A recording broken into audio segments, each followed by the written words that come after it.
안녕하세요. 오늘 여러분께 들려드릴 이야기는 아마도 지금까지 누구도 가르쳐주지 않았던 우리 한국인의 숨겨진 비밀에 관한 것입니다. 혹시 술자리에서 이런 경험 있으시죠? 한 잔만 마셔도 얼굴이 빨개지고 두 잔이면 벌써 숙취가 밀려온다고 느끼시는 분들. 주변에서는 술이 약한 애라고 하지만 사실 이건 단순히 개인차가 아닙니다. 이건 우리 한국인이라는 민족 전체가 가지고 있는 유전적 특징입니다. 세계 어디에도 이렇게 술에 약한 민족은 없습니다. 한국인 10명 중 9명이 ADH1B 유전자 변이를 가지고 있어요. 이 유전자가 뭐냐 하면 술을 마셨을 때 알코올을 너무 빠르게 독성 물질인 아세트알데히드로 바꿔버리는 유전자입니다. 문제는 그 다음 단계인 해독 과정이 이 속도를 따라가지 못한다는 거예요.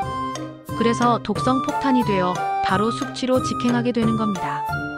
다른 나라들과 비교해보면 이 차이가 더 극명하게 드러납니다. 중국도 지역별로 다른데 남부 지역인 광둥, 푸젠, 하이난 쪽은 우리와 비슷하게 60에서 70% 이상이 이 변이를 갖고 있어요. 반면 북부 베이징이나 하얼빈 쪽은 30에서 40% 수준으로 낮습니다. 일본은 평균적으로 40에서 50% 정도가 변이를 갖고 있습니다. 고대 한국인들을 조상으로 하는 일본과 중국 동부, 북부 지방이 우리와 이 유전자 비율이 다른 것은 순혈적 유전자 전승이 되지 않은 것입니다. 정말 흥미로운 건 서양 쪽입니다. 러시아는 ADH1B 변이 비율이 거의 0%예요. 즉, 술을 천천히 독으로 바꾸는 유전자만 갖고 있다는 뜻입니다. 그래서 많이 마셔도 숙취가 적고 몸이 경고를 보내지 않기 때문에 알코올 중독으로 이어질 가능성이 더 큽니다. 대부분의 유럽인과 미국인도 마찬가지로 ADH1B 변이가 거의 없어요. 술을 독성으로 빠르게 전환하지 않아서 숙취가 심하지 않기 때문에 술을 즐기는 문화가 자리 잡기 쉬웠던 거죠. 하지만 이건 몸이 강해서가 아니라 경고가 느리기 때문입니다. 그런데 여기서 의문이 생깁니다. 왜 이토록 많은 한국인이 이런 유전자를 가지고 있을까요? 답을 찾으려면 우리가 살고 있는 이 땅의 역사로 돌아가야 합니다. 한국은 세계에서 가장 오래된 벼농사 흔적을 가진 땅입니다. 충주 소로리에서 발견된 1만 5천 년 전 탄화된 벽시. 이것이 세계 최초의 벼농사 흔적이거든요. 그렇다면 우리는 당연히 농업민족의 유전자를 가져야 할 텐데 왜 우리는 농사꾼이 아니라 사냥꾼의 유전자를 갖고 있을까요? 그 답은 한반도 및 중국 동부에 뿌리를 내렸던 우리 조상들에 있습니다. 이곳은 사냥도 해야 했고 농사도 지어야 했던 이중 생존의 땅이었습니다. 산이 많고 지형이 험했죠.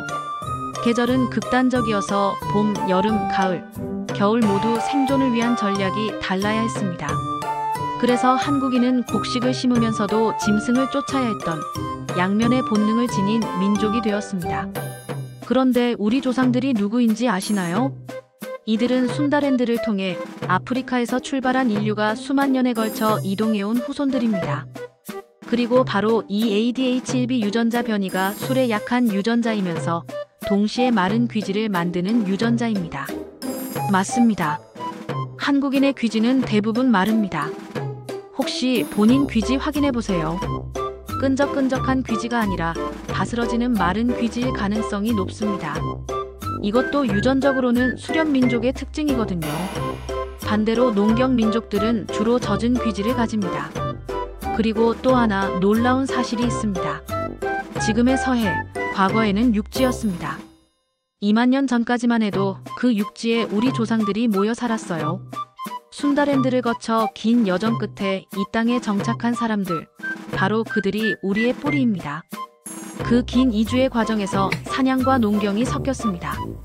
그 땅 위에서 지금의 우리가 탄생한 거예요. 생각해보세요. 우리 조상들은 수만 년 동안 이 험한 땅에서 겨울에는 사냥으로 버티고 여름에는 농사로 살아남았습니다. 그 과정에서 두 가지 생존 전략을 모두 체화한 독특한 민족이 된 것입니다. 그래서 우리에게는 집단을 이루어 큰 일을 해내는 농경, 민족의 협력 정신과 동시에 개별적으로 기회를 포착하는 수렵민족의 민첩함이 모두 들어있어요. 이런 특성들이 현대 한국 사회에도 고스란히 나타납니다. 한국인들이 단체 행동에 뛰어나면서도 개인적인 성취욕이 강한 이유, 계획적이면서도 순발력이 뛰어난 이유, 정착을 추구하면서도 모험을 두려워하지 않는 이유가 모두 여기에 있습니다. 결국 우리는 농사의 땅에서 태어났지만 사냥꾼의 몸을 지녔습니다. 우리는 사냥을 하던 농사꾼이자 농사를 짓는 사냥꾼입니다. 이것이 바로 한국인의 정체성이에요. 술에 약한 것도 마른 귀지를 가진 것도 모두 우리가 누구인지를 보여주는 자연스러운 특징입니다.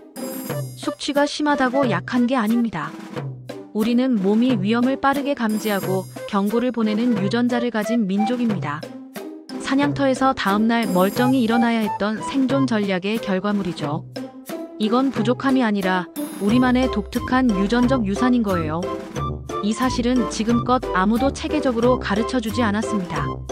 하지만 이제 여러분은 술 한 잔에 얼굴이 빨개질 때마다 우리 조상들이 이 땅에서 어떻게 살아남았는지, 그리고 우리가 얼마나 특별한 민족인지를 기억하게 될 것입니다. 우리는 단순한 농업 민족도, 단순한 유목 민족도 아닙니다. 우리는 이 독특한 반도에서 양쪽의 장점을 모두 흡수하며 진화한 세계에서 유일무이한 민족입니다. 그리고 그것이 바로 오늘날 한국이 세계 무대에서 보여주는 역동성과 창의성의 근원인 것입니다.